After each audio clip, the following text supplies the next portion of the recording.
بسم اللہ الرحمن الرحیم۔ معزز سامعین السلام علیکم۔ دعاؤں کی قبولیت کے حوالے سے سنن نبی داؤد میں بہت ہی پیاری حدیث موجود ہے۔ حضرت انس رضی اللہ تعالیٰ عنہ سے روایت ہے کہ وہ رسول اللہ صلی اللہ علیہ وسلم کے ساتھ بیٹھے ہوئے تھے اور ایک شخص نماز پڑھ رہا تھا۔ نماز سے فارغ ہو کر اس نے دعا مانگی، اللہم انی اسألک بان لک الحمد لا الہ الا انت المنان بدیع السماوات والارض یا ذا الجلال والاکرام یا حی یا قیوم۔ اے اللہ، میں تجھ سے مانگتا ہوں اس وسیلے سے کہ ساری حمد و ثنا تیرے لیے ہے، تیرے سوا کوئی اور معبود نہیں، تو ہی احسان کرنے والا اور آسمانوں اور زمین کو پیدا کرنے والا ہے۔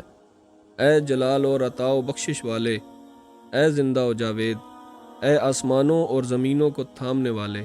جب نبی کریم صلی اللہ علیہ وسلم نے یہ دعا سنی تو فرمایا، اس بندے نے اللہ تعالیٰ سے اس کے ایسے عظیم نام کے ساتھ دعا کی ہے کہ جب یہ کلمات پڑھ کر دعا کی جائے تو وہ قبول فرماتا ہے، اور جو کچھ بھی مانگا جائے تو وہ عطا فرما دیتا ہے۔